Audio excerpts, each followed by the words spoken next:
రెండవ అధ్యాయము 27వ వాక్యం. ఆ మాటలో మీరు గమనించండి, నేను చదువుతాను. ఇర్మియా గ్రంథం 32వ అధ్యాయం 27వ వాక్యములో, నేను యెహోవాను, సర్వ శరీరులకు దేవుడను, నాకు అసాధ్యమైనది ఏదైనా ఉండునా అని దేవాది దేవుడు ఇర్మియా ప్రవక్త ద్వారా దేవుని ప్రజలతో ఈ ప్రశ్న అడుగుతూ ఉన్నాడు. ఇప్పటి వరకు ఓ పాట పాడి ప్రభుని మనం ఆరాధించాం. నీకు అసాధ్యమైనది ఏదీ లేదు ప్రభువా, నీకు అసాధ్యమైనది ఏదీ లేదు, సమస్తము సాధ్యమే అని దైవజనులు యేసయ్య గారు వ్రాసి పాడినటువంటి ఆ పాటని పాడి ప్రభునామాన్ని ఘనపరచాం. దైవజనులు అనుభవపూర్వకముగా పాడినటువంటి పాట అది. ఆ పాట వ్రాసినటువంటి సందర్భాన్ని గురించి ఒకసారి చెప్పారు మాకు. తమిళనాడు ప్రాంతంలో అక్కడ క్రైస్తవ్యానికి వ్యతిరేకంగా ఆరాధించకూడదు, ప్రార్థన మందిరాలు ఉండకూడదు అని వ్యతిరేకమైనటువంటి చట్టాన్ని రూపించారు ఆ రోజుల్లో, ఒక 15 సంవత్సరాల క్రితం. అప్పుడు క్రైస్తవ్యానికి వ్యతిరేకంగా ఎదురవుతున్నటువంటి ఏ ప్రభుత్వాలైనా అవి ఉండవు అని అహమును అణచి అధికారులను అనే ఆ మాట వాడి ఆ పాట వ్రాశారు. అంటే క్రైస్తవ్యానికి వ్యతిరేకంగా ఎవరైనా క్రియ చేసిన దేవుడు ఊరకే ఉండడు అని ఆ పాట ఆ లైన్లో వ్రాశారు. అందును బట్టి ఆ ప్రభుత్వం ఆ రోజున ఆ ప్రభుత్వాన్ని ఏలుబడి చేసే జయలలిత గారు ఒక్క ఓటు రాలేదండి, ఒక్క ఓటు పడలేదు ఆమె. వెంటనే ఆమె తీర్మానాన్ని మరలా మార్చుకున్నది. క్రైస్తవులకు వ్యతిరేకంగా నేను ఇలా ఓ చట్టాన్ని రూపించి చర్చిలు ఉండకూడదు, సువార్త ప్రకటించకూడదు అని నేను ఇలా చెప్పాను, అందుకే ఒక్క ఓటు కూడా నాకు పడలేదు అని మరలా తన తీర్మానాన్ని మార్చుకొని తమిళనాడు ప్రాంతంలో సువార్త విరివిగా జరిగేటట్లుగా, ప్రభువుని ఆరాధించుకునేటట్లుగా అవకాశాన్ని ఎప్పుడైతే కల్పించిందో జయలలిత, ఆమె తర్వాత ఎలక్షన్లో ఆమె గెలిచిందండి. కాబట్టి అహమును అణచి అధికారం ఉన్నది అని చెప్పి, ఒకవేళ అధికారం ఉన్నది అని గర్వంగా ప్రవర్తించి క్రైస్తవులకు వ్యతిరేకంగా నడిస్తే ప్రభువు ఊరుకోడు, ప్రభువుకు అసాధ్యమైనది ఏదీ కూడా లేదు అని ఆ ఒక చరణాన్ని దైవజనులు యేసయ్య గారు రాశారు. కాబట్టి ఇర్మియా ప్రవక్త ద్వారా దేవుడు ఈ పూట మీతో కూడా ఓ ప్రశ్న అడుగుతూ ఉన్నాడు. నేను దేవుడను, సర్వ శరీరులకు దేవుడను, నాకు అసాధ్యమైనది ఏదైనా ఉండునా అని మనతో ప్రభు ప్రశ్న అడిగితే ఇప్పుడు మనం ఏం చెప్పాలి? మనమందరం చెప్తాం, ప్రభువా మీకు అసాధ్యమైనది ఏదీ లేదు. అందరూ చెప్దాం, యేసయ్యా నీకు అసాధ్యమైనది ఏదీ లేదు. యేసయ్యా నీకు అసాధ్యమైనది ఏదీ లేదు. యేసయ్యా నీకు అసాధ్యమైనది ఏదీ లేదు. ఆమేన్. మనం ఆరాధించుచున్న దేవుడు అసాధ్యమైన వాటిని సాధ్యపరిచే దేవుడు. గత సంవత్సరాల్లో మీ జీవితాల్లో కూడా ఎన్నో కార్యాలు ఆయా సందర్భాల్లో ప్రభు దగ్గర అడిగినప్పుడు దేవుడు మీ జీవితాల్లో సాధ్యపరుస్తూ వచ్చాడు. ఇది అసాధ్యము అని కొన్నిసార్లు మీరు భయపడి దిగులు చెందుతూ ఉన్న సమయంలో ప్రభు అయిన యేసు మీ ఎదుట నిలిచి నాకు అసాధ్యమైనది ఏదీ లేదు అని మీ జీవితాల్లో సాధ్యపరిచాడు. రాబోయే రోజుల్లో కూడా ఈ మాటను బట్టి మీ జీవితంలో ఇంతవరకు ఒకవేళ ఏదైనా అసాధ్యము అని అనుకుంటున్నారేమో, అసాధ్యమైన కార్యాలన్నీ కూడా మీ జీవితాల్లో, మీ పిల్లల జీవితాల్లో నా దేవుడు సాధ్యపరచునుగాక. ఆయనకు అసాధ్యమైనది ఏదీ కూడా లేదు. కారణం ఆయన సృష్టికర్త. సమస్త సృష్టి ఆయన అధీనంలో ఉండగా ఆయన ఏమైనా చేయగలడు. కనుక ప్రభువుని ఆరాధించటానికి, ప్రార్థించడానికి, స్తుతించడానికి ప్రభు దగ్గరికి మనం వస్తూ ఉన్నాం. 65వ కీర్తన 2వ చరణాన్ని కూడా మీరు గమనించినట్లయితే, ప్రార్థన ఆలకించువాడా సర్వ శరీరులు నీ యొద్దకు వచ్చుచూ ఉన్నారు, ఎందుకంటే అసాధ్యమైన కార్యాలని ప్రభు సాధ్యపరుస్తున్నాడు కాబట్టి సర్వ శరీరులు ఆయన యొద్దకు ఈ రోజున వస్తూ ఉన్నారు. మతపిచ్చగలిగిన వాళ్ళు, కులపిచ్చగలిగిన వాళ్ళు, మతోన్మాదులు ఎంతోమంది, క్రైస్తవానికి వ్యతిరేకంగా ఉన్నవాళ్ళు. బైబిల్లో సౌలు కూడా ఓ మతపిచ్చగలిగిన వాడే. కానీ ప్రభుని దర్శించిన తర్వాత, ప్రభు ఆయనను దర్శించిన తర్వాత ఆయన కూడా ఆయన జీవితంలో ప్రభుని దర్శించిన తర్వాత అసాధ్యమైనది ఏదీ లేదు అని ప్రభు ద్వారా అనేక మేళ్లు పొందుకున్నాడు. రక్షించబడి బాప్తిసం తీసుకొని సంఘ సహవాసానికి వచ్చిన మీ జీవితాల్లో, మీ కుటుంబ పిల్లల జీవితాల్లో కూడా మీరు విశ్వసించండి, రాబోయే రోజుల్లో అసాధ్యమైన అనుకున్న కార్యాలన్నీ దేవుడు సాధ్యపరచుదురుగాక. బైబిల్లో మార్కు సువార్త 9వ అధ్యాయములో ఒక విషయాన్ని మీకు చెప్తాను. ఓసారి ఒక వ్యక్తి యేసు ప్రభు దగ్గరికి వచ్చాడు. బోధకుడా, నా కుమారుడు చాంద్ర రోగము చేత బహుబాధపడుచు ఉన్నాడు. మూర్ఛ రోగము వచ్చినప్పుడు అతడు నిప్పుల్లోనూ నీళ్లలో పడిపోతూ ఉన్నాడు. వాడు ఎలా, ఆ సమయంలో అతని యొక్క పరిస్థితి ఎలా ఉంటుందో అర్థం కాని పరిస్థితి, నిప్పుల్లో నీళ్లలో వెళ్ళిపోయి పడిపోయే పరిస్థితులు ఉన్నాయి అని ఒక తండ్రి తన కుమారుని యొక్క పరిస్థితులను బట్టి బాధపడి ప్రభు దగ్గరకు వచ్చి తన విన్నపాన్ని తెలియచేసుకుంటూ ఉన్నాడు. ఆ సమయంలో వాళ్ళు అంటారు, ఆ వ్యక్తి అంటాడు, మీ శిష్యుల దగ్గరికి తీసుకొచ్చాము, వాళ్ళు అతన్ని స్వస్థపరచలేకపోయారు అని తన బాధ అంతా చెప్పుకుంటున్న సమయంలో యేసుక్రీస్తు వారు ఒక మాట అంటారు 19వ వాక్యములో, వారిని నా యొద్దకు తీసుకొని రండి, వారిని నా యొద్దకు మీరు తీసుకొని రండి, ఎందుకు బాధపడతారు అని ఆ మూగదయం పట్టినటువంటి అతన్ని యేసుక్రీస్తు దగ్గరికి ఎప్పుడైతే తీసుకుని వచ్చారో, మూగదయమా తొలగిపో అని గద్దించగానే అతనికి పట్టినటువంటి ఆ మూగదయం పరిపూర్ణంగా విడుదల చేయబడెను. హల్లెలూయా. దేవాది దేవుడు ఆ వ్యక్తి యొక్క విశ్వాసాన్ని గణపరచి అతనికి పట్టినటువంటి ఆ మూగదయము నుండి పరిపూర్ణమైన స్వస్థత అనుగ్రహించాడు. ఇది ఎన్ని సంవత్సరాల నుండి వీడికి పట్టి పీడిస్తుంది అంటే ఆయన అంటాడు, చిన్న వయసు నుండి ఇతడు బాధపడుతూ ఉన్నాడు. అప్పుడు యేసయ్య అంటారు, నమ్ముట నీ వలనైతే నమ్మువానికి సమస్తము సాధ్యము.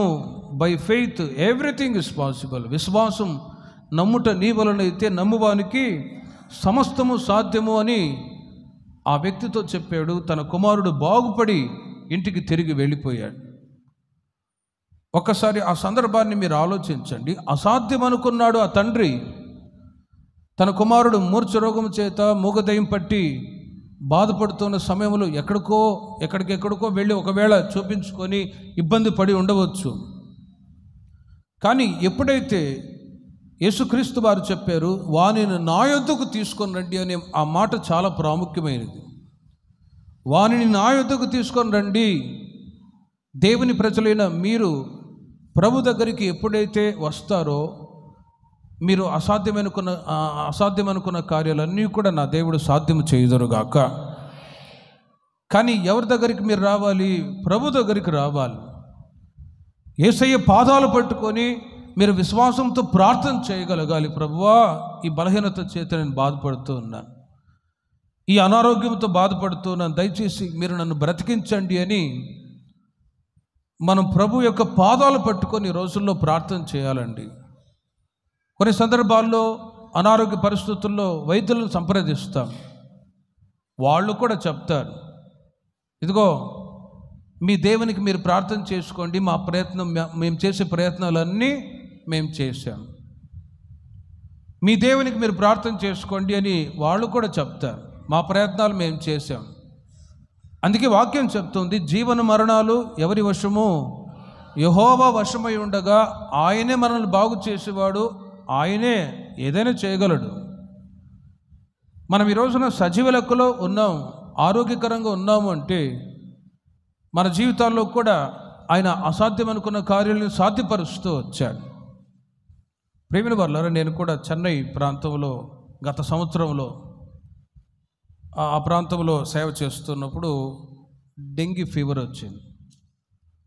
ఆ జ్వరంతో, భయంకరమైన జ్వరంతో, ఇంకా జ్వరం అని నాకు తెలియదు, మా విశ్వాసులు గమనించి, అన్న ఇది జ్వరము, అర్జెంటుగా హాస్పిటల్కి వెళ్తే బాగుంటుందన్న, లేకపోతే ఇబ్బంది అన్నారు. అప్పటికే డెంగీ ఫీవర్ వచ్చి, మలేరియా ఫీవర్ వచ్చి చాలామంది గత సంవత్సరం చెన్నైలో చనిపోయారు.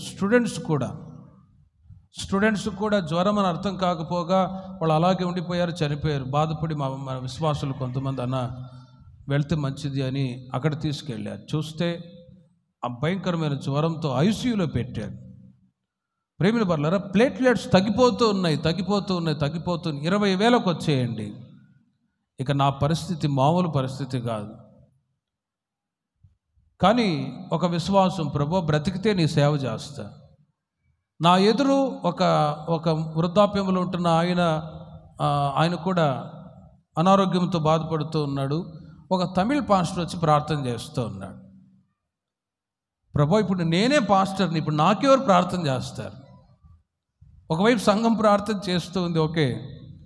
ప్రేమిన వర్లరా, ఆ తమిళ్ పాస్టర్ గారు ఆయన కొరకు ప్రార్థన చేస్తూ ఉంటే నేను కూడా అలాగే ఏకీభవించి ఒక 10 minutes, ఒక 10 నిమిషాలు ప్రార్థనలు ఏకీభవించి, ప్రభువా నీకు అసాధ్యం, ఈ మాటను బట్టి నీకు అసాధ్యమైనది ఏదీ లేదు కదా ప్రభువా, నీవు నన్ను ఖచ్చితంగా బ్రతికించగలవు అని చెప్పి విశ్వాసంతో ఆ పాస్టర్ గారితో ప్రార్థనలు ఏకీభవించి ఆమెన్ అన్నాను.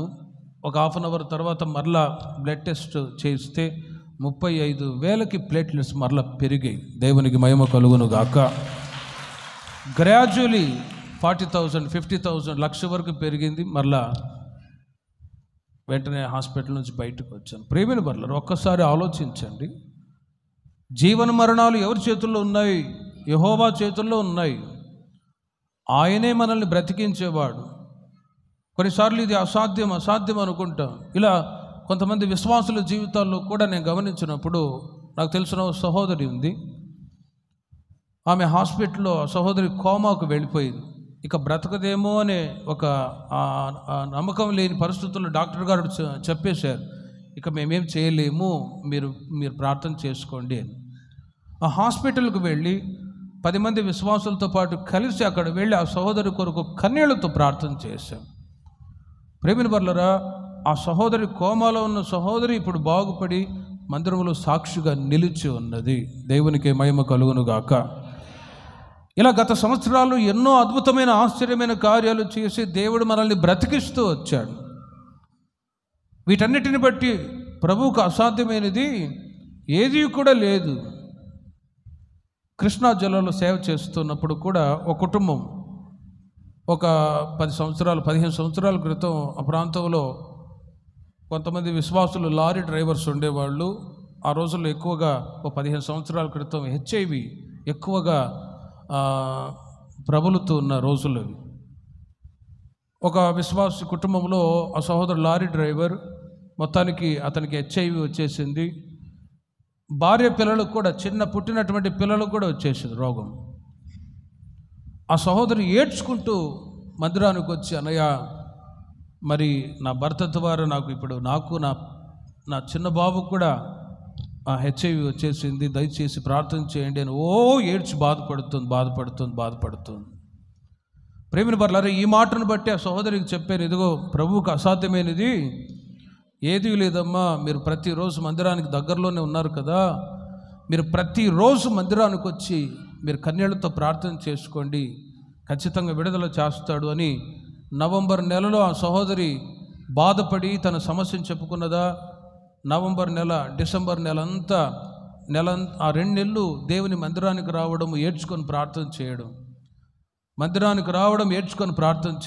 ప్రభు పాదాలు పట్టుకొని ఎప్పుడైతే ప్రార్థన చేసుకున్నదో ప్రేమిన వర్లారా, 31st కొత్త సంవత్సరంలో ఆ సహోదరి సాక్ష్యం చెప్పింది. ఆమెకున్న ఆ రోగం రోజు రోజుకి ఎక్కువైపోయి చనిపోతాయి. అప్పటికే వాళ్ళ బంధువుల్లో చాలామంది కుటుంబస్తులు చనిపోయారు. ఒక 5-10 మందికి నేనే సమాధి కార్యక్రమాలు చేశాను. వాళ్ళందరికీ భయం వేసి చనిపోతానేమో ఆ సహోదరి. కానీ ప్రేమిన ఈ మాటను బట్టి చెప్పాను, ప్రభువుకు అసాధ్యమైనది ఏది లేదమ్మా అని 2 నెలలు దేవుని మందిరానికి వచ్చి యేసయ్య పాదాలు పట్టుకొని ఎప్పుడైతే ప్రార్థన చేసిందో ప్రేమిని వర్లరా, ఒక 2 నెలల తర్వాత మరలా టెస్ట్కి వెళితే ఆమెకున్న రోగం పరిపూర్ణంగా దూరపరచబడేను. చప్పట్లు కొడదాం. ఆ సహోదరికి ఉన్నటువంటి రోగం, తనకు ఉన్నటువంటి ఆ చిన్న బాబు కూడా ఇప్పుడు ఆ రోగం పరిపూర్ణంగా నయమైపోయింది.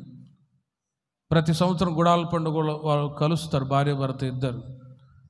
ఆ సహోదరుడు కూడా చనిపోతాడు అనుకున్నారు, కానీ జీవితంలో ఆ సహోదరుడు కూడా మార్పు చెంది పశ్చాత్తాపడి యేసయ్య పాదాలు పట్టుకుని ఎప్పుడైతే ప్రార్థన చేశారో వాళ్ళకున్నటువంటి రోగం బాగా అయిపోయి, అప్పుడైతే సన్నగా ఉండి వాళ్ళు ఇప్పుడే బాగా లావుగా ఉన్నారు, ఆరోగ్యంగా ఉన్నారు. ప్రభువుకే మహిమ కలుగును గాక. ఇలా ఎందరో జీవితాల్లో అసాధ్యమనుకున్న వాటిని ప్రభు సాధ్యపరుస్తూ వచ్చారు. మీ జీవితాల్లో కూడా ప్రతి వారం దేవుని యొక్క మందిరానికి వస్తూ ఉన్నారు, ప్రభు మీద విశ్వాసం ఉంచుతూ ఉన్నారు.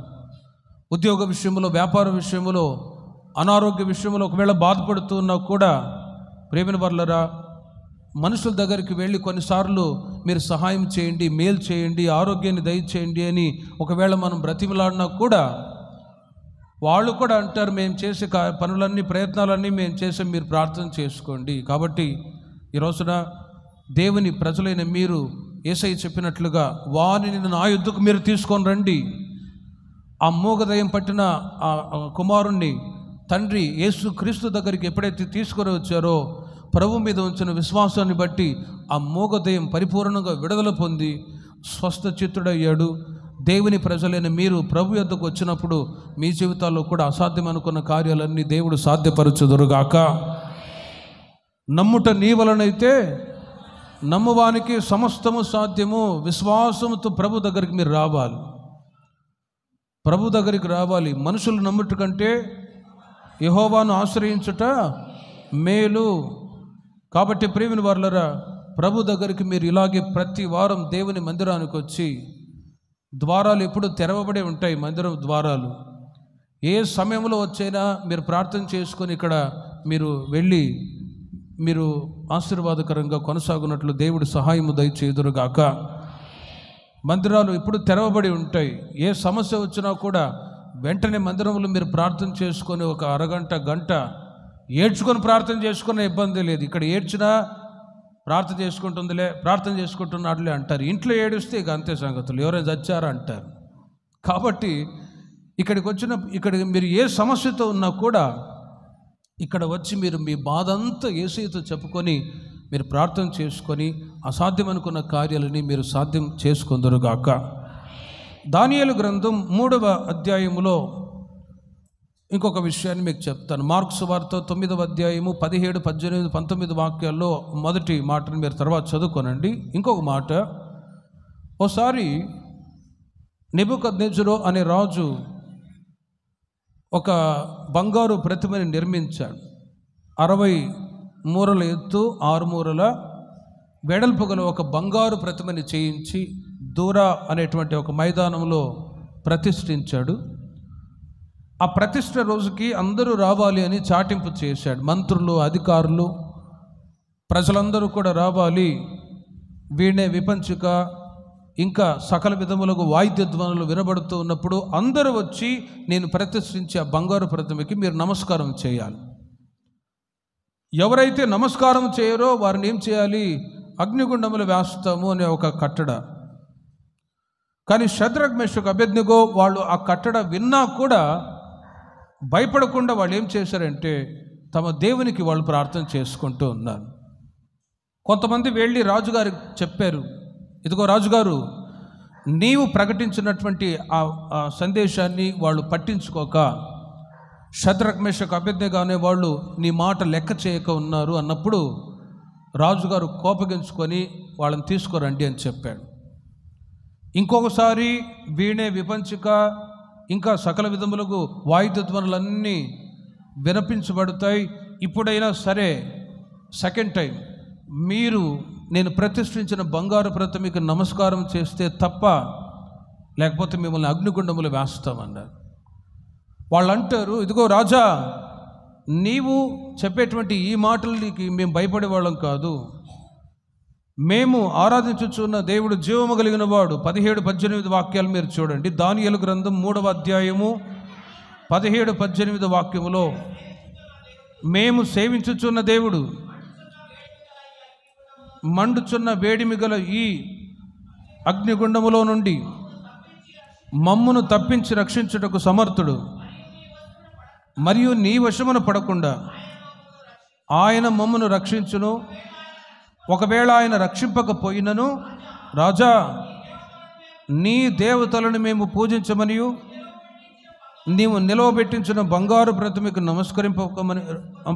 నమస్కరింపమనియు తెలుసుకొనుము. ఆ మాట చెప్పినప్పుడు రాజుగారు కోపగించుకున్నాడు, అగ్నిగుండములో వేశాను. కానీ ప్రేమిన వర్లరా, ఆ ముగ్గురు అగ్నిగుండంలో వేయబడ్డారు. అగ్ని ఏడంతలుగా మండింప చేయబడుతుంది. వీళ్ళ విశ్వాసం కూడా ఏడంతలుగా పెరుగుతూ వచ్చింది. రాజుగారు ఇక ఆయన అనుకున్నాడు, అగ్నిగుండంలో వేయబడ్డారు కదా, ఇక వీళ్ళు చనిపోయి ఉంటారు, వీళ్ళ ఎముకలు కూడా మిగిలి ఉండవేమో అని దూరం నుండి చూస్తూ ఉంటే, వాళ్ళతో పాటు 25వ వాక్యంలో మీరు చూడండి, నేను 4 మనుషులు బంధకములు లేక అగ్నిలో సంచరించుట చూచుచున్నాను. చూడండి, వారికి హాని ఏమీ కలగలేదు అని రాజు ఒక సన్నివేశాన్ని చూసి ఆయన యొక్క మనోనేత్రాలు వెలిగించబడ్డాయి. నిజమే కదా, మేము సేవించుచున్న దేవుడు మండుచున్న వేడిమి గల ఈ అగ్నిగుండములో నుండి మమ్మల్ని సురక్షితంగా బయటికి రప్పించగలడు అని వాళ్ళు చెప్పారు కదా, నిజమే అని రాజు యొక్క మనోనేత్రాలు వెలిగించబడి తాను విశ్వసించాడు. ఆ చుట్టుప్రక్కల దేశాలన్నింటిలో కూడా, ప్రాంతాలన్నింటిలో కూడా ఒక చాటింపు చేశాడు. 28వ వాక్యములో, వీరి దేవుడు పూజారుడు, ఆయన తన దూతనంపి తన్ను ఆశ్రయించిన దాసులను రక్షించను. వారు తమ దేవునికి కాక మరి ఏ దేవునికి నమస్కరింపకయు ఏ దేవుని సేవింపకయు ఉందుమని తమ దేహములను అప్పగించి, చూడండి, రాజు యొక్క ఆజ్ఞను వ్యర్థపరిచిరి. రాజు అతని యొక్క మనోనేత్రాలు వెలిగించబడ్డాయి. చుట్టుప్రక్కల ప్రజలందరికీ కూడా చాటింపు చేశాడు, వీరి దేవుడే పూజార్హుడు. హల్లెలూయా. ప్రేమిన వర్లరా, ఒక్కసారి ఆలోచించండి. అసాధ్యం అనుకున్న కార్యాలన్నీ మన దేవుడు సాధ్యపరిచేవాడు. షద్రక్ మెషక్ అబేద్నెగో అగ్నిగుండములో వేయబడ్డప్పుడు వాళ్ళు అనుకున్నారు, రాజు అనుకున్నాడు, సైనికులు అనుకున్నారు, ఇక చనిపోయారు, మా దేవుడు గొప్పవాడు మా దేవుడు గొప్పవాడు అన్నారు కదా. ఇప్పుడు వీళ్ళు అగ్నిగుండంలో వేయబడ్డారు, చనిపోయి ఉంటారు అని. కానీ ప్రేమిల వర్లరా, మనం ఆరాధించుచున్న దేవుడు, మనం సేవించుచున్న దేవుడు జీవము కలిగిన దేవుడు. ఆయన మరణాన్ని జయించి తిరిగి లేచాడు కాబట్టి తన ప్రజలు అగ్ని వంటి శోధనలో నడిపించబడుతూ ఉన్నా కూడా అట్టి శోధనలో నుండి విడిపించడానికి ఆయన శక్తి కలిగినటువంటి దేవుడు. హల్లెలూయా. యేసుక్రీస్తును మీరు స్వంత రక్షకునిగా అంగీకరించి బాప్తిసం తీసుకొని మందిర సహవాసములో కొనసాగుతూ ఉండగా, ఒకవైపు ఆశీర్వాదాలు మీ వెంట వస్తాయి, మరొక వైపు అగ్ని వంటి శోధనలు కూడా వస్తాయి.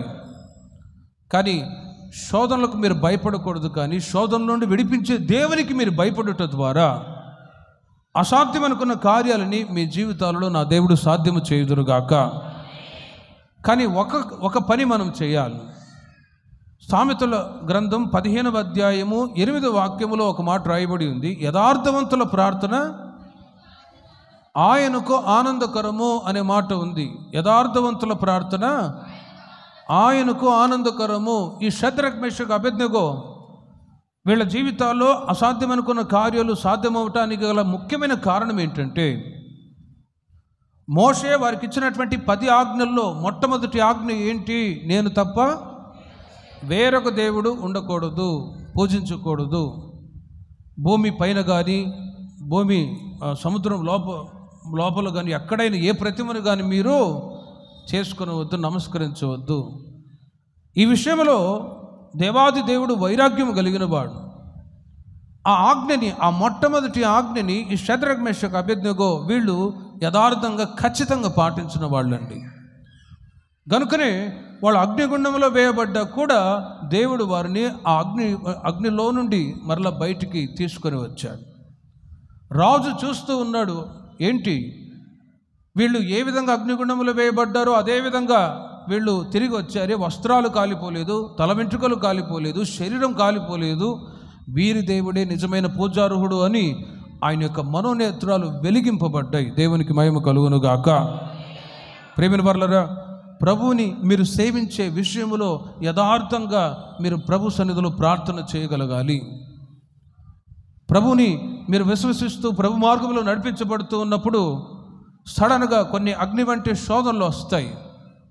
ఆ మధ్య నేను విజయవాడ దగ్గర జీకొండూరులో సేవ చేస్తున్నప్పుడు కూడా ఒక సహోదరుడు, ఒక కుటుంబం క్రొత్తగా మందిరానికి వస్తూ పోతూ ఉండేవాళ్ళు.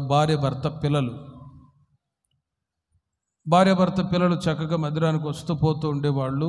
బాప్తిసం కూడా తీసుకున్నారు.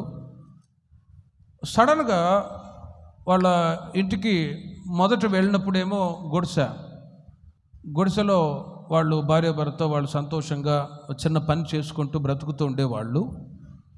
ఒక 6 నెలల తర్వాత మరలా వాళ్ళు అంతవరకు బాగానే మందిరానికి వస్తూ ఉండేవాళ్ళు. ఒక 2 నెలల తర్వాత వాళ్ళ మందిరాన్ని మానేసి ఉండగా నేను వెళ్ళా. వాళ్ళ ఇంటికి విజిటింగ్ వెళ్తే వాళ్ళ ఇంటి గుడిసె ముందు ఒక బొమ్మలన్నీ తయారు చేసుకున్నాడు, ఫోటోలన్నీ పెట్టాడు, పసుపు కుంకుమ అని మొత్తం వేసాడు. నేను చాలా బాధపడ్డా. ప్రేమిన వర్లరా, ఏంటి సహోదరుడు అంటే, యేసుప్రభు ఏం చేశాడండి అంటే ఆయనకు అనుకున్నవన్నీ కూడా జరగాలి అని ఆశపడతాడు. అప్పులు అయ్యాయి, ప్రభు ఈ అప్పులు తీర్చొచ్చు కదా, అప్పు చేసింది నువ్వా దేవుడా నేనంట. అప్పు చేసింది నువ్వు తీర్చుకోవాలంతే. ప్రేమిన వర్లరా, సహోదరుడు అనుకున్నవి ఒక్కొక్కటిగా జరగాలి, వెంటనే మేలు జరగాలి, ఇవి జరగలేదు. అందుకే నేను ఇప్పుడు మరలా నా పాత బతుకే వచ్చేసాను, నా పాత జీవితం ఇది, యేసుప్రభు ఏమి చేయలేదని ప్రభువుని వదిలేసుకున్నాడు. కానీ ప్రేమిన వర్లరా, కొద్ది రోజుల తర్వాత కుటుంబంలో ఏం జరిగిందో కానీ మొత్తానికి అవన్నీ మొత్తం ఇంటి ముందున్న ఆ వస్తువులన్నిటి కూడా నాశనం చేసి మరల దేవుని మందిరానికి వచ్చాడు. దేవునికి మహిమ కలుగును గాక. అసాధ్యమనుకున్న కార్యాలని దేవుడు సాధ్యపరిచేవాడు. ఒక్కసారి ఆలోచించండి, అనుకున్నవన్నీ జరగాలి అన్నట్లుగా ఆలోచిస్తూ ఉంటారు. కానీ ప్రేమిన వర్లరా, దేవుడు ఎప్పుడూ తన ప్రజల్ని చేయి విడిచిపెట్టే దేవుడు కానే కాదు. కొన్ని అగ్ని వంటి శోధనలు వస్తాయి. ఇప్పుడు చెప్పినట్లుగా సహోదరుడు అంటాడు, అప్పులు ఉన్నాయి, అవి భార్యాభర్త కష్టపడి తీర్చుకొని ప్రభువుని విశ్వసించి ప్రభు మార్గంలో నడవాలి అనే ఆలోచన రావాలి. కానీ నా అప్పులు ప్రభు తీర్చలేదు అంటే ప్రభు అప్పు చేశాడా, నువ్వు అప్పు చేసుకున్నావా? అనారోగ్యాలు బలహీనతలు మనిషికి వస్తాయి, మనిషికి రాకుండా జంతువులకు వస్తాయా? అందరికీ వస్తాయి. ఈ లోకంలో ఎదురయ్యే ప్రతి కష్టాన్ని, శ్రమని, బాధని మనిషి సహించుకొని ధైర్యంగా వాటిని ఎదుర్కోగలిగితేనే జీవితం. కాబట్టి ప్రేమిన వర్లారా, అగ్ని వంటి శోధనలు వచ్చినా కూడా దేవుని ప్రజలైన మీరు ఎక్కడ ప్రభు మీద ఉంచిన విశ్వాసములో తప్పిపోకుండా, తొట్టిల్లిపోకుండా, మీరు ప్రభు మీద ఉంచిన విశ్వాసములో మీ విశ్వాసం షద్రక్ మేషక్ అబేద్నెగోల వలె మీ విశ్వాసం 7 అంతలుగా పెరిగే కొలది మీకు అసాధ్యం అనుకున్నవి నా దేవుడు మీ జీవితాల్లో సాధ్యము చేయునుగాక. మీ విశ్వాసం సంవత్సరాలు గడిచే కొలది పెరుగుతూ రావాలి, తగ్గకూడదు. ఒకవైపు ఆశీర్వాదాలు మీ వెంట వస్తాయి, మరొక వైపు కఠినమైన శోధనలు కూడా ఎదురవుతూ ఉంటాయి. దేవుడు ఇచ్చి చూస్తాడు, ఇవ్వకయే చూస్తాడు. వీరు నా యందు విశ్వాసం ఉంచుచూ ఉన్నారా, లేక విశ్వాసము నుండి తొట్టిల్లిపోయేవారా అని అగ్ని వంటి శోధనలో మీ జీవితాలు ఎదురైనప్పుడు, విశ్వాసాన్ని పరీక్షించినప్పుడు మీ విశ్వాసం అవి యోబు విశ్వాసం వలె, నేను ఇప్పుడు శోధింపబడుచు ఉన్నాను, తరువాత సువర్ణము వలె కనబడుదును అనే ఓ అచంచలమైన విశ్వాసం ప్రభు మీద మీరు కలిగి ఉందరుగాక. అప్పుడే దేవుడు మీ జీవితాల్లో ఏ కార్యమైతే అసాధ్యం అనుకుంటారో దేవుడు సాధ్యం చేయనుగాక. లూకా సువార్త 1వ అధ్యాయములో మీరు గమనించండి, కన్య అయినటువంటి మరియా యోసేపునకు ప్రదానము చేయబడింది, ఎంగేజ్మెంట్ జరిగింది. ప్రదానం చేయబడ్డారు. ఇక వివాహం జరగలేదు. సడన్గా గాబ్రియేలు దూత వచ్చి, దయాప్రాప్తురాలా, నీకు శుభము, నీవు కుమారుని కనబోతున్నావు అనగానే కన్యైన మరియకు భయం వేసింది. 35వ వాక్యాన్ని మీరు చూడండి. లూకాసు వార్త 1వ అధ్యాయం 35వ వాక్యములో, పరిశుద్ధాత్మ నీ మీదికి వచ్చును, సర్వోన్నతుని శక్తి నిన్ను కమ్ముకొనుడు గనుక పుట్టబోవు శిశువు పరిశుద్ధుడై దేవుని కుమారుడు అనబడును అనే ఈ వర్తమానం గాబ్రియేలు దూత తెలియజేయంగానే కన్యైనటువంటి మరియకి భయం వేసింది. భయం వేసి ఆమె చెప్పిన మాట మీరు చూడండి.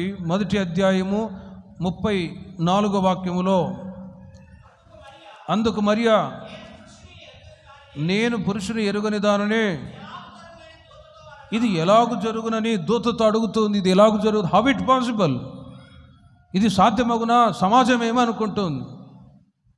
పెళ్లి కాకముందే పిల్లలు కంటే సమాజం ఊరుకుంటుందా? జార స్త్రీ, వ్యభిచార స్త్రీ అని తిట్టరా?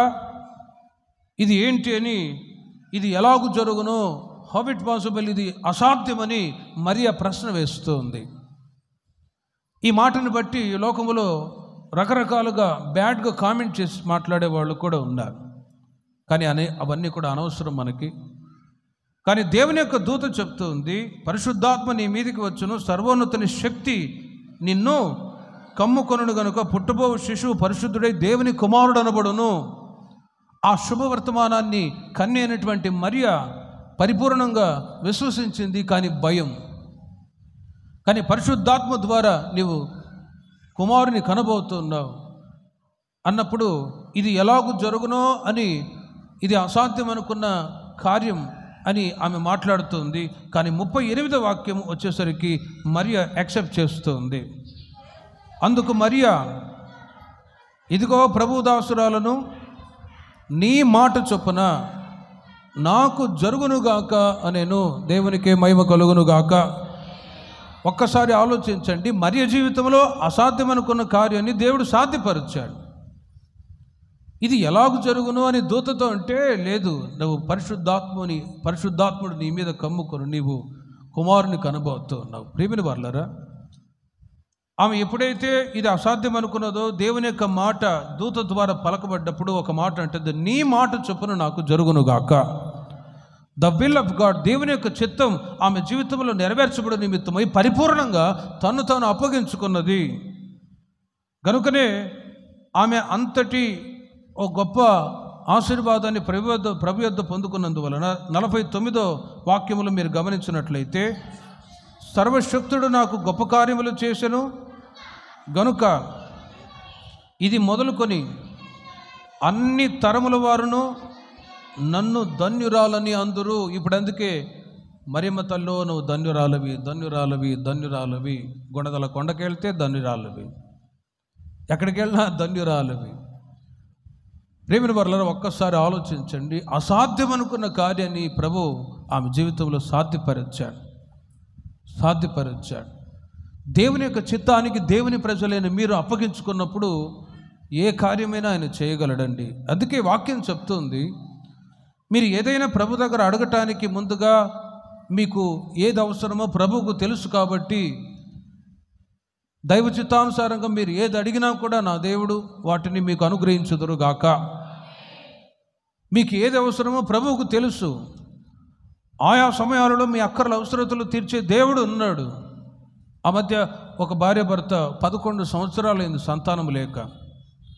వాళ్ళు తరచుగా దేవుని మందిరానికి వచ్చుచూ పోవచ్చు ఉండేవాళ్ళు. ఈ మాటను బట్టి చెప్పాను, అసాధ్యమైనది ఏదీ లేదండి, మీరు ప్రార్థన చేసుకోండి అని. వాళ్ళు విశ్వాసంతో ప్రార్థన చేస్తూ వచ్చారు. సేవకులుగా వాళ్ళ నిమిత్తం మేము కూడా ప్రార్థన చేస్తూ వచ్చాము. ఉపవాస ప్రార్థనలు కూడా ఏర్పాటు చేస్తూ వచ్చాం. ఉపవాస ప్రార్థనల ద్వారా, సేవకుల ప్రార్థన ద్వారా, సంఘ ప్రార్థన ద్వారా ప్రేమిన వర్లరా అసాధ్యం అనుకున్న కార్యాలు 11 సంవత్సరాలు పెళ్ళైనా వాళ్ళకి దేవుడు సంతానం ఇచ్చాడు. ఇంకొక కుటుంబం తెలుసు, వాళ్ళకి 20 సంవత్సరాలు అయింది పెళ్ళి, అయినా దేవుడు వాళ్ళ జీవితంలో ఒక మగబిడ్డను దేవుడు ఇచ్చాడు. దేవునికి మహిమ కలుగును గాక. 5 సంవత్సరాలు, 6 సంవత్సరాలు ఇలా నిందలు అవమానాలు అనుభవిస్తున్న వారి జీవితాల్లో ఇది అసాధ్యం, ఇక సంతానము కలగదేమో అని విశ్వాసాన్ని విడిచిపెట్టిన వాళ్ళు ఎంతోమంది ఉన్నా కూడా ఈ మాటను బట్టి వాళ్ళు చెప్పి ప్రార్థన చేసినప్పుడు విశ్వాసుల కుటుంబాలు ఎందరో వారు ఈ రోజున ఆశీర్వాదకరంగా ఉన్నారు. అసాధ్యమనుకున్న కార్యాలు దేవుడు సాధ్యపరచు నిమిత్తమై దేవుని యొక్క చిత్తం మీ జీవితంలో నెరవేర్చబడాలి. దేవుని యొక్క చిత్తానుసారంగా దేవుని ప్రజలు నడిపించబడాలి. ఇంకోటి, సంఘ సహవాసము, సేవకుల సహవాసము చాలా ప్రాముఖ్యం. సేవకులుగా మేము మీ కొరకు ప్రార్థన చేస్తూ ఉంటాం, మీరు మా కొరకు ప్రార్థన చేస్తారు. ఆ ప్రేయర్ సపోర్ట్ మీకు ఉన్నది కాబట్టి ఈ రోజున సంఘములో దేవుడు మిమ్మల్ని, మీ పిల్లల్ని ఆశీర్వదిస్తూ ఉన్నారు. క్షేమం, ఆశీర్వాదం కలిగి ఉండటానికి ప్రేయర్ సపోర్ట్ ఒకరి వలననే కలగదండి, ఒకరి వలన కలదు. వెనక మినిస్ట్రీ మీ కొరకు ప్రార్థన చేస్తుంది, సేవకులు ప్రార్థన చేస్తున్నారు, సంఘాలు ఉన్నాయి. ప్రతిరోజు ఈ ప్రార్థన సపోర్ట్ని బట్టే మనమందరం కూడా ఈ రోజున క్షేమంగా ఉండగలుగుతూ ఉన్నాం. హల్లెలూయా. ఒకరు ప్రార్థన చేస్తే ఒక వంతే బలం, ఇంతమంది ప్రార్థన చేస్తే ఇక సాతాను గాడికి దడబుట్టిపోయిద్ది అంతే. వాడు ఊరికే ఉండడు. యేసన్న గారు అదే చెప్పేవారు, సాతాను గాడు మోకాళ్ళ మీద ఉండి యేసు రక్తం చేయమని ఎవరైతే ప్రార్థన చేస్తారో వాళ్ళని చూస్తే వాడికి దడబుట్టిపోయింది. కాబట్టి సంఘ సహవాసము, సేవకుల సహవాసం, ఒక ఉదాహరణ మీకు చెప్తాను. ఆ మధ్య ఒక స్టేజి మీద ఒక అతను ఆర్గన్ వాయిద్యం వాయిస్తూ ఉన్నాడు.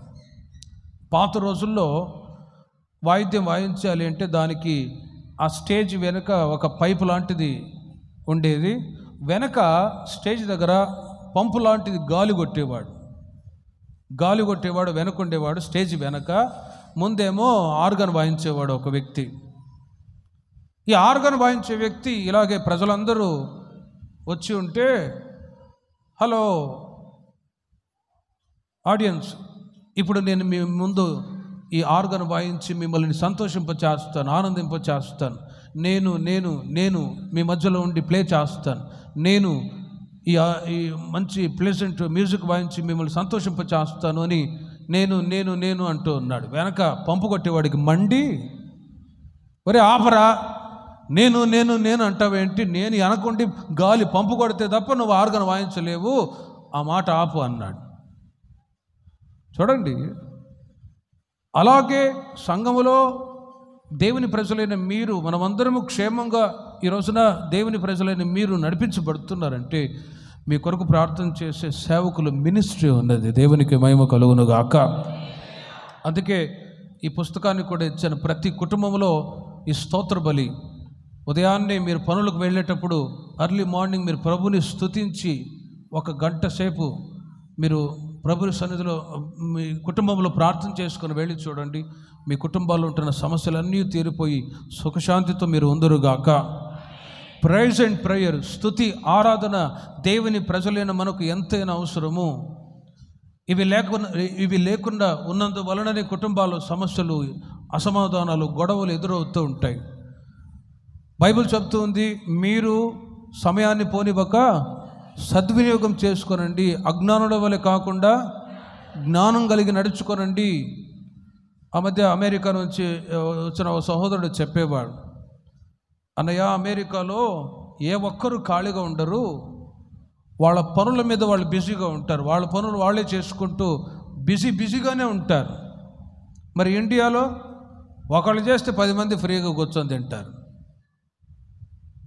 అమెరికాలో అట్లా ఉండరన్నా, చిన్నవాళ్ళైనా పెద్దవాళ్ళైనా ప్రతి ఒక్కళ్ళు పనులు చేసుకోవాల్సిందే ప్రేమిన వర్లారా. కాబట్టి ఇండియాలో అంటే ఖాళీగా ఉన్నారు. ఒకవేళ అలా ఖాళీగా ఉన్నవాళ్ళు, అందుకే ఖాళీగా ఉండకుండా ఫోన్లలో మాట్లాడుకొని సమయాన్ని వ్యర్థపుచ్చకుండా మీరు స్తోత్ర బలిని ప్రభువుకు అర్పించుదురుగాక. జియో వచ్చిన తర్వాత చాలామంది జీవాలే పోయాయి, ప్రాణాలే పోయాయి, కుటుంబాలే నాశనం అయ్యాయి.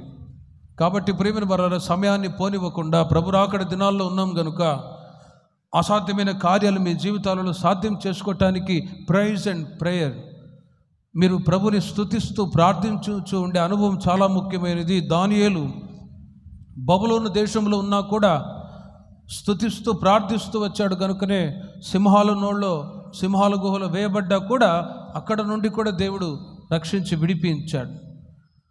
కాబట్టి ప్రియమైన వారలారా, దేవుడు అడుగుచున్నాడు, అసాధ్యమైనది ఏదైనా ఉన్నదా అని అంటే మనం చెప్పగలగాలి, ప్రభువా నీకు అసాధ్యమైనది ఏదీ కూడా లేదు.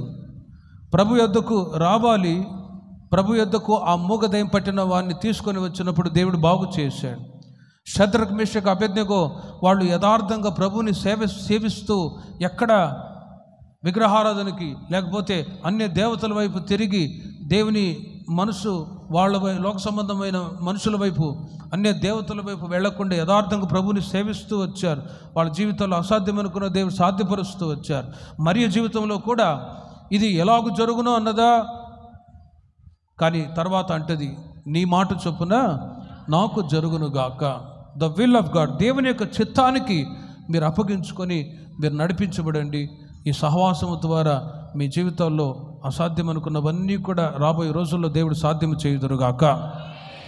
ఒక మాట చెప్పి నేను ముగిస్తాను. యోహాను సువార్త 11వ అధ్యాయము 40వ వాక్యాన్ని మీరు చూడండి. యేసుక్రీస్తు వారు లాజరు, మార్త, మరియ ఇంటికి తరచుగా వెళ్తూ ఉండేవాడు. అక్కడ మీరు గమనించండి, ఓసారి లాజరు చనిపోయాడు. మార్త మరియ ఏడ్చి బాధపడుతున్నారు, అయ్యో మా తమ్ముడు చనిపోయాడు. యేసు ప్రభు వారు లేరు ఆ సమయంలో. లాజరు చనిపోయిన సంగతి ఎరిగి వచ్చారు. ప్రభువా, నువ్వు మా దగ్గర ఉన్నట్లయితే లాజరు చనిపోయేవాడు కాదయ్యా. మార్త ఏడుస్తుంది, బాధపడుతుంది. కానీ యేసయ్య అంటాడు, ఇదిగో లాజరుని నేను మరణములో నుండి లేపుతానంటాడు. ఇది అంత్యదినముల్లో జరిగే కార్యం కాదా ప్రభువా, ఇప్పుడు ఎలా జరుగుతుంది అని మార్త మరియ వాళ్ళిద్దరి యొక్క ఆలోచనలు మీరు గమనించి చూడండి. యోహాను సువార్త 11వ అధ్యాయములో మీరు గమనిస్తే యేసు ప్రభు వారు అంటారు, నేను లాజరుని మరణములో నుండి లేపుతానంటే 25వ వాక్యములో పునరుత్థానమును జీవమును నేనే, నా యందు విశ్వాసముంచువాడు చనిపోయినను బ్రతుకును, బ్రతికి నా యందు విశ్వాసముంచువాడు మరెన్నటికి నీ చనిపోడు అని పునరుత్థానాన్ని గురించి యేసు ప్రభు వారు ముందుగానే తెలియచేస్తూ వచ్చారు. కానీ మార్త, ఆమెలో ఒక అవిశ్వాసం, ఇది ఎప్పుడో జరిగే కార్యం కదా, ఇప్పుడెందుకు లే ప్రభువా అన్నట్లుగా మాట్లాడుతుంది. కానీ యేసయ్య అంటారు, పునరుత్థానమును జీవముని 24వ వాక్యములో చూడండి, నీ సహోదరుడు మరలా లేచునని ఆమెతో చెప్పగా మార్త అంటుంది, అంత్యదినమున పునరుత్థానమందు లేచునని నువ్వే కదా చెప్పింది, ఆ బోధ నాకు తెలుసులే అని అంటది. కానీ ప్రియమైన వాళ్ళరా, లాజరు చనిపోయాడు, ఇక బ్రతకడం అసాధ్యము అని సొంత సహోదరి అయిన మార్తని అనుకుంటూ ఉంది. కుటుంబాల్లో ఆయా సందర్భాల్లో ఏదైనా కొన్ని ప్రతికూల పరిస్థితులు వచ్చినప్పుడు కుటుంబ సభ్యుల్లోనే అవిశ్వాసకరమైన మాటలు బయలుదేరుతూ ఉంటాయి. దేవుడు మేలు చేస్తాడా చేయడా, కార్యం జరుగుతుందా జరగదా. కనుకనే గతంలో ఒకసారి మీకు చెప్పాను, మన నోట ఎప్పుడు కూడా అవిశ్వాసకరమైన మాట రానివ్వకూడదు. ఎల్లప్పుడూ విశ్వాస సహితమైన మాట మీ నోట ఉండునుగాక. అంత్యదినములలో పునరుత్థానమందు లేచునని నేను ఎరుగుదును కదా అంటే యేసయ్య అంటాడు, పునరుత్థానమును జీవమును నేనే. లాజరు నా యందు విశ్వాసం ఉంచాడు కాబట్టి ఖచ్చితంగా నేను వాడిని లేపుతాను. అయినా కూడా చూడండి ప్రేమిన వర్లరా, మరియ ఆమె యొక్క అవిశ్వాసాన్ని బట్టి 34వ వాక్యములో ప్రభువా వచ్చి చూడమని ఆయనతో చెప్పిరి. యేసు, బైబిల్లో యేసు కన్నీళ్ళు విడిచని ఈ సందర్భంలోనే రాశాను. యేసయ్య ఎప్పుడు ఏడ్చాడు అంటే మార్త యొక్క అవిశ్వాసాన్ని బట్టి. ఆ కుటుంబం అంటే యేసుక్రీస్తు వారికి ఎంతో ప్రేమ. ఆ ఇంటికి తరచుగా వెళ్ళేవాళ్ళు, ప్రార్థన చేసేవాళ్ళు, ఆయన బోధ వింటూ ఉండేవాళ్ళు.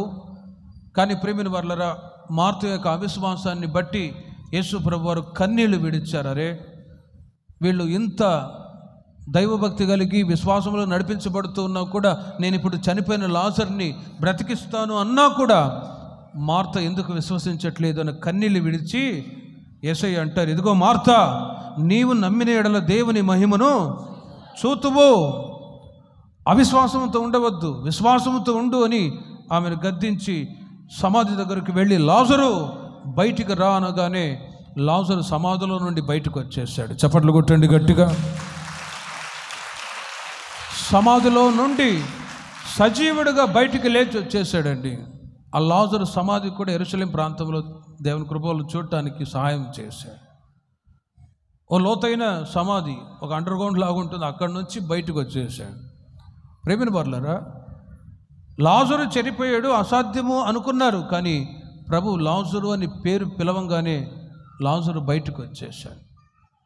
కొరింథీయులకు రాసిన మొదటి పత్రిక 6వ అధ్యాయం 14వ వాక్యంలో అపోస్తలుడైన పౌలు గారు సంఘానికి ఒక మాట చెప్తూ ఉన్నారు. దేవుడు ప్రభువును లేపెను, మరణను కూడా తన శక్తి వలన లేపును. ఆ మాటని మీరు జాగ్రత్తగా ఆలోచించండి. లాజరు చనిపోయాడు, అసాధ్యము, 4 రోజులు అయిపోయింది చనిపోయి. ఇప్పుడు లేస్తాడంటే ఇప్పుడు ఆల్రెడీ సమాధిలో కంపు కొట్టి ఉంటాడు. ప్రభు లేవడం ఇది ఎలా సాధ్యం అనుకుంటుంది మార్త. కానీ ప్రభు అలాంటి పరిస్థితుల్లో కూడా లాజరుని సజీవునిగా లేపాడు. కొద్ది రోజులు బ్రతికాడు, మరలా చనిపోయాడు. కానీ దేవుని యొక్క నామం గణపరచబడి నిమిత్తం లాజరు బ్రతికింపబడ్డాడు. అలాగని మరలా అలాగే బ్రతికి ఉండలేదు, కానీ చనిపోయాడు. ఎవరైనా ఒక రోజున ఖచ్చితంగా చనిపోవాల్సిందే. అనారోగ్య పరిస్థితుల్లో, బలహీనత మధ్యలో కోమలోకి వెళ్ళే పరిస్థితులు వస్తాయి, మరలా ప్రభు లేపుతారు. కానీ ఒక రోజున ఖచ్చితంగా ఎవరైనా వాళ్ళ కాలం వచ్చినప్పుడు వెళ్ళవలసిన వాళ్ళమే. మనిషి యొక్క ఆయుష్ 60 సంవత్సరాలు, అధిక బలం ఉంటే 70 సంవత్సరాలు. కానీ క్రైస్తవులుగా, విశ్వాసులుగా, దేవుని ప్రజలుగా మనకున్న ఒక విశ్వాసం ఏంటంటే, ఎవరైతే క్రీస్తునందు మృతి చెంది ఉంటారో వాళ్ళు సమాధి చేయబడతారు. ప్రభు ప్రత్యక్షమైనప్పుడు మృతులైన వాళ్ళు లేపబడుదురు అనే ఒక విశ్వాసం. అందుకే క్రైస్తవులు, దేవుని ప్రజలు ఎవరైనా మంచి జీవితాన్ని జీవించి చనిపోయి ఉంటే వాళ్ళు చనిపోయి ఉన్నారు అనం కానీ నిద్రించి ఉన్నారు అంటారు. నిద్రించిన వాళ్ళ దగ్గరికి వెళ్ళి లే అని అంటే లేస్తారు. చనిపోయిన వాళ్ళ దగ్గరికి వెళ్ళి లే బాబాయ్ అన్నా కూడా లేవడు, ఒలుకుండదు, పలుకుండదు. వాక్యం చెప్తుంది, దేవుడు ప్రభువును లేపును, మరలను కూడా తన శక్తి వలన లేపును. ప్రేమిన వారలారా, ఇది అసాధ్యమైనటువంటి కార్యము అని ఇప్పుడు కూడా చాలామంది లోకంలో విశ్వసించిన వాళ్ళు చాలామంది ఉన్నారు. ఈ జన్మలో మనిషిగా పుట్టాము, ఇంకొక జన్మలో ఇంకో జంతువుగా పుడతామేమో అనే విశ్వాసం మనుషులకు లోకంలో చాలా విధాలుగా ఉన్నాయి. కానీ దేవుని ప్రజలకు మనకున్న విశ్వాసం ఒకే జన్మ, ఒకే మరణం. యేసుక్రీస్తు ఈ లోకానికి వచ్చి ఆయన మానవాళి కొరకై తన ప్రాణాన్ని త్యాగం చేసి సమాధి చేయబడి 3వ దినమున మరణాన్ని జయించి తిరిగి లేచెను. దేవుడు ప్రభువును లేపాడు కాబట్టి ఎవరైతే క్రీస్తునందుండి మృతులై ఉంటారో, ప్రభువును విశ్వసించి ఒక రోజున మంచి విశ్వాసిగా, దైవభక్తి కలిగి ఒకవేళ కన్ను మూస్తే, ప్రేమిన వారలారా, ప్రభు ప్రత్యక్షమైనప్పుడు మరలను కూడా ఆయన తన శక్తి వలన లేపుదురుగాక. అందుకే దేవుని ప్రజలైన మనం ఈ దైవభక్తి గల మార్గంలో నడిపించబడుతూ ఉన్నాం. దేవుని ప్రజలైన మీరు రక్షించబడి బాప్తిసం తీసుకొని సంఘ సహవాసములు, ఆధ్యాత్మిక జీవితంలో అభివృద్ధి చెందుతూ మూర్ఖులాగా ఈతన వారికి వేరై ఓ ఉన్నతమైన పరిశుద్ధమైన జీవితాన్ని జీవించి ఒక రోజున కన్నుమూస్తే వెంటనే విశ్రాంతి గల స్థలంలో మనం ఉంటాం. ఆ విశ్రాంతి గల స్థలంలో ఉండ నిమిత్తమే ఈ యొక్క మార్గంలోనికి ప్రభు మనల్ని తీసుకొని వచ్చారు. ఈ మార్గంలోనికి ప్రభు తీసుకొని వచ్చారు అని ఎరిగి ఒక మంచి ఉన్నతమైన జీవితాన్ని ప్రభులో మనం చేసి ప్రభు యొక్క రాకడకై మనం సిద్ధపడదుము గాక.